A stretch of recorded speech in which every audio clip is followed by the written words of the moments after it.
all doing great. This is Dr. Rani and you're watching my channel Wellness with Dr. Rani. Today is 28th May and it's a very important day for medical professionals because we celebrate this day worldwide as Menstrual Hygiene Day. और menstrual hygiene की जब हम बात करते हैं तो मैं जितना emphasize करूँ ना उतना ही कम है. Menstrual hygiene is such an important issue and it is so neglected, especially in developing countries, especially in poor strata, कि मुझे लगता है कि इसके बारे में बात करनी, इसको समझना, इसकी इम्पोर्टेंस समझना बहुत ज़रूरी है. Menstrual hygiene से हमारा क्या मतलब है? Hygiene we all understand कि सफाई, menstrual पीरियड्स के दौरान सफाई. पीरियड्स के दौरान एक लड़की ने अपने पैड्स की, अपने वेजिनल एरिया की, अपने पूरे बॉडी की किस तरह हाइजीन मेंटेन करनी है और किस तरह उसको डिस्पोज ऑफ करना है ताकि वो बहुत सारी जो इसकी कॉम्प्लिकेशंस हैं इससे होने वाली उनसे बच सके. तो हम उसको बोलते हैं मेंस्ट्रुअल हाइजीन. मेंस्ट्रुअल हाइजीन के जो 3 बेसिक पिलर्स हैं वो हैं कि number 1 access to pads. Access means availability. Availability of a material that is hygienic, totally sterile, clean and which may be disposable or it can be reusable. It can be anything but that material has to be available to a girl. Means चाहे वो pad use कर रहे हैं, चाहे वो tampon है, चाहे वो reusable पैड है, चाहे वो menstrual cup है, वो अवेलेबल होना चाहिए एक लड़की के लिए. चॉइस उसकी है कि वो उसने कौन सी चीज़ इस्तेमाल करनी है. दूसरी चीज़ है कि उसको प्राइवेसी होनी चाहिए. प्राइवेसी से हमारा मतलब है कि उसके पास वो जगह होनी चाहिए जहाँ वो अपनी पूरी प्राइवेसी में जाकर उस पैड को जितनी बार उसको ज़रूरत है उसको चेंज कर सके. चाहे वो घर में है, चाहे वो ऑफिस में है, चाहे वो स्कूल में है, वर्क प्लेस में है, कहीं भी privacy is a must. Number 3 access to disposal. कि जो यूज्ड पैड है या यूज्ड टैम्पॉन है या यूज्ड डिस्पोजेबल जो भी है उसको डिस्पोज ऑफ करने के लिए उसके पास कोई ना कोई इंतज़ाम होना चाहिए. ये तीनों बातें इतनी इम्पॉर्टेंट हैं कि अगर ये तीनों बातों का हम ख्याल रखेंगे ना तो एक लड़की की जो ज़िंदगी है वो बहुत संवर सकती है. देखो हमारी ज़्यादा जो आप लोग सुनने वाले हैं, मेरे जो व्यूअर्स हैं, we are from a educated lot and higher strata, जिन लोगों को इन बातों की समझ है. But what I am talking about, जो मैं बात कर रही हूँ वो मैं डेवलपिंग कंट्री के पुअर स्ट्रेटा की या इलिटरेट स्ट्रेटा की, जिनको इन बातों की ना तो एक्सेसिबिलिटी है ना ही उनको नॉलेज है. सो मेंस्ट्रुअल हाइजीन को लेकर कौन बताएगा एक लड़की को? 12 साल की बच्ची है, 11 साल की बच्ची है, इवन 9 ईयर्स पे भी पीरियड शुरू हो जाते हैं. उसको क्या पता है कि मेंस्ट्रुअल हाइजीन क्या चीज़ है? तो उसके पास कोई नॉलेज तो होनी चाहिए, कोई उसको बताने वाला होना चाहिए. सबसे पहले उसे कौन बताएगा? सबसे पहले उसकी मदर. और अगर उसकी कोई बड़ी सिस्टर है जो already she has pass through this phase, वो भी उसकी हेल्प कर सकते हैं. तो सबसे पहले फ़र्ज़ बनता है एक मदर का कि मदर खुद अवेयर हो, मदर को खुद इस बात की नॉलेज हो एंड मदर इंश्योर करे कि मेरी बेटी के पीरियड्स जब शुरू होने हैं तो पहली बात तो उसको पता होना चाहिए कि व्हाट इज़ एक्सपेक्टेड, क्या होगा. दूसरा, पीरियड्स को हाइजीनिकली मैंने कैसे इनको इस फेज़ में से निकलना है. उसको पता होना चाहिए कि ये 4-5 डेज़ के लिए पीरियड्स आएंगे, ब्लड फ्लो ज़्यादा भी हो सकता है, कम भी हो सकता है. मैंने पैड्स कब कब चेंज करने हैं और मैंने पैड्स को कहाँ डिस्पोज ऑफ करना है. देखिए as far as pads change की बात है तो उसमें मोस्ट इम्पॉर्टेंट है कि उसका हाइजीन तभी रह सकता है अगर नॉर्मल ब्लड फ्लो उसको हम मान के चलते हैं कि 3 to 5 डेज़ होता है तो एवरी 4-5 आवर्स उसको पैड चेंज करने की ज़रूरत पड़ेगी. तो एक मदर ने बताना है उसको कि जब भी वो पैड है, चाहे वो टैम्पॉन है, चाहे वो डिस्पोजेबल पैड है या रीयूजेबल पैड है, तो उसको एवरी 5 आवर्स उसको चेंज करना है. और चेंज करने के लिए उसके पास जगह, जैसे मैंने पहले बोला कि प्राइवेसी होनी ज़रूरी है. तीसरी बात जो मैंने बोली थी कि उसको डिस्पोज ऑफ कैसे करना है. आमतौर पे मोस्ट ऑफ द जो गर्ल्स हैं, फीमेल्स हैं, वो डिस्पोजेबल पैड्स यूज़ करते हैं.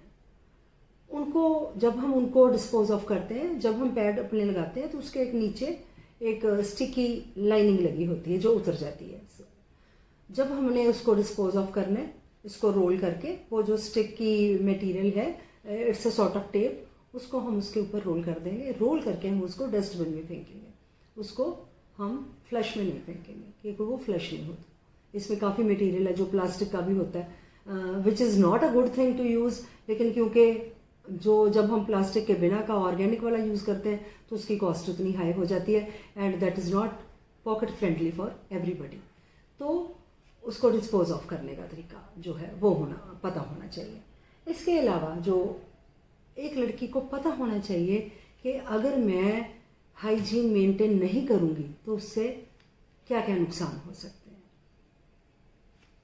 देखिए, अगर हम डर्टी पैड्स यूज़ कर रहे हैं, सेम पैड यूज़ कर रहे हैं जिसको चेंज नहीं कर रहे, तो जो ब्लड है ना, ये एक मीडियम होता है जिसमें हम जब लैब में बैक्टीरियाज ग्रो करने होते हैं तो ब्लड एक मीडियम होता है, उसमें ग्रो करते हैं, बहुत जल्दी ग्रो करते हैं। तो ब्लड अगर साइड पे लगा हुआ है, पैड भर गया है, वहाँ लगा हुआ है, अंडरवियर पे लगा हुआ है, तो वो एक ब्रीडिंग ग्राउंड हो जाता है फॉर बैक्टीरिया। और जब बैक्टीरिया हो जाएंगे तो इन्फेक्शन होने के आप खुद ही सोचो कितने चांसेस हैं। वो लड़की को, क्योंकि उसको किसी ने बताया नहीं है या उसके पास एक्सेस नहीं है, तो उसे यूटीआईज हो सकती हैं, यूरिनरी ट्रैक्ट इन्फेक्शंस रेकरेंट हो सकती हैं। उसके बाद उसको आरटीआई, जिसको हम बोलते हैं रिप्रोडक्टिव ट्रैक्ट इन्फेक्शन, कि उसके अंदर यूट्रस में उसके अंदर इन्फेक्शन जा सकती है जो कल को इनफर्टिलिटी भी कॉज कर सकती है, और उसको पेल्विक इन्फ्लेमेटरी डिजीज़ हो जाएगी जिसको हम पीआईडी बोलते हैं। उसके फाउल डिस्चार्ज भी आ सकता है। मेरा मतलब इतनी सारी कॉम्प्लिकेशंस होती हैं just because of one reason कि उस लड़की को किसी ने नहीं सिखाया, किसी ने नहीं बताया कि हाइजेनिकली मेंस्ट्रुअल पीरियड को कैसे हैंडल करना है। तो ये जो डे मनाने का हमारा यही मतलब होता है कि एक रिमाइंडर होता है कि हम एक रिमाइंडर देते हैं। मेरा आज इस टॉपिक पे बात करने का और आज ये वीडियो रिलीज़ करने का पर्पज़ यही है कि हमें पता होना चाहिए कि मेंस्ट्रुअल हाइजीन की क्या इंपॉर्टेंस है और ये किसका फ़र्ज़ बनता है। हाँ, अगर मदर खुद इलिटरेट है या वो बात नहीं कर सकती या वो हेजिटेट करते हैं बात करने में, बहुत लोग हैं जो इन बातों को इतना टैबू समझते हैं कि ओहो मैं ऐसी बात कैसे करूँगी, वो भी अपने बच्चे से, मुझे मेरी माँ ने नहीं बताया इसलिए मैं भी अपनी बच्ची को नहीं बता सकती। अरे हम लोगों ने, आप मेरी जनरेशन की बात करोगे, हम लोगों ने इतना सफ़र किया है। हमारे टाइम में तो ये जो पैड्स हैं ये भी कहाँ अवेलेबल होते थे। वही कोई पुराना सूट फट गया, उसको रोल किया, उसका पैड बनाया, वो यूज़ कर लिया। I have seen that happening, rather हमने भी वो किए हैं। और गांव में तो आप इमेजिन कर सकते हो जहाँ हाइजीन का पता ही नहीं है, जहाँ सूट भी दो ही होते थे, एक पुराना सूट हो गया उसकी एक पैड बना लिया, वही बार बार इस्तेमाल किए जा रहे हैं। तो देखो इससे क्या नुकसान होते हैं। एक तो क्या होता है, लड़की को जब पीरियड्स आते हैं तो लोग क्या करते हैं, उनको स्कूल में नहीं भेजते क्योंकि उनको लगता है कि स्ट्रेन लग जाएंगे, ये मेंटेन नहीं कर पाएगी, इसको हैंडल नहीं कर रहा था, वहाँ स्कूल में कोई जगह नहीं होगी जहाँ वो मैं अपना चेंज कर सकती है, इसको डिस्पोज ऑफ कहाँ करेगी। स्कूल 4-5 दिन के लिए ऑफ हो गया, अब देखो बच्चे का कितना नुकसान हो जाता है। जो वर्क प्लेस पे जाती हैं लड़कियाँ, वो वर्क प्लेस पे नहीं जाएंगी क्योंकि वहाँ भी कोई सुविधा नहीं है जहाँ वो ये चेंज कर सकें, या टॉयलेट्स ही नहीं होते अलग से, ना ही को डिस्पोज ऑफ करने के लिए डस्टबिन होते हैं, ना कुछ और होता है। तो वो भी बेचारी, उसका वर्क भी मिस होगा। और अगर वो लड़की मतलब बढ़ने जा रही है, उसका स्कूल भी मिस हो गया। तो आप देखिए कि हम किस किस तरह से लड़की के लिए हम प्रॉब्लम्स क्रिएट करते हैं सिर्फ इस बात को लेकर के उसको पीरियड्स आ गए हैं, जो कि एक बिल्कुल नॉर्मल चीज़ है जो हर महीने आने हैं। हर महीने अगर 5 दिन स्कूल नहीं जाएगी बच्ची तो उसकी आप देखो एजुकेशन कितना सफ़र करेगी। अगर वो अपनी वर्क प्लेस पे नहीं जा सकी तो उसके जो सैलरी है उसमें से कटौती होगी। तो एज गवर्नमेंट, एज पीपल और एज पेरेंट्स ये हमारा फ़र्ज़ बनता है कि हम इंश्योर करें कि एक लड़की को अपना मेंस्ट्रुअल हाइजीन कैसे मेंटेन करना है उसका पता हो, और उसके पास ये जो मैंने बताया कि access to pads, access to privacy and access to disposal, ये तीनों बातें जो हैं हम इंश्योर करें। और उसके साथ साथ जो भी अंडरवियर पहनना है वो कॉटन का होना चाहिए और कंफर्टेबल होना चाहिए साइज में, और उसका जो आसपास का एरिया, वजाइना के आसपास का एरिया, वो भी टोटली ड्राई होना चाहिए। हमें लड़की को बताना होता है कि अपने वजाइना की सफाई के साथ साथ उसके आसपास एरिया की जो सफाई है वो भी उतनी ही इम्पॉर्टेंट है जितनी वजाइना की सफाई की ज़रूरत है। तो ये अगर हम सारी बातें अपने बच्चों को शुरू से बताएंगे, लड़कियों को बताएंगे, तो उनकी लाइफ जो है बहुत इजी हो जाएगी। और हाँ, इस बात को लेकर कोई इश्यूज बनाने की ज़रूरत नहीं है, मदर भी बात कर सकती है, स्कूल में काउंसलर्स भी बता सकते हैं, कोई बड़ी एज की फ्रेंड्स हैं, सिस्टर्स हैं, वो भी बता सकती हैं। टैबू मान के कि ये बात करनी नहीं है तो हम कहीं नहीं पहुंचेंगे। सो आज के लिए मेरा आपको यही मैसेज है कि ये जो मेंस्ट्रुअल हाइजीन है इसको मेंटेन करना हम सबका, as society, as parents, as teachers, as counsellors, as elder sisters, हमारा सबका फ़र्ज़ है। एंड वी शुड इंश्योर कि मेंस्ट्रुअल हाइजीन है जो वो पूरी तरह मेंटेन हो, ताकि एक लड़की है जो अपनी ज़िंदगी को सही ढंग से जी सके। होप कि मैंने कुछ ना कुछ आज अपनी बात से क्लियर किया है। और ये 28th में हर साल आएगा, लेकिन we will not wait for 28th में, ये जो हमें इसको एक रूटीन बनाएंगे, ना कि एक दिन बनाएंगे। Please don't forget to like, share and subscribe to my channel Wellness with Dr. Rani. And till my next video, stay happy, stay blessed. Love you all. Take care. Bye-bye.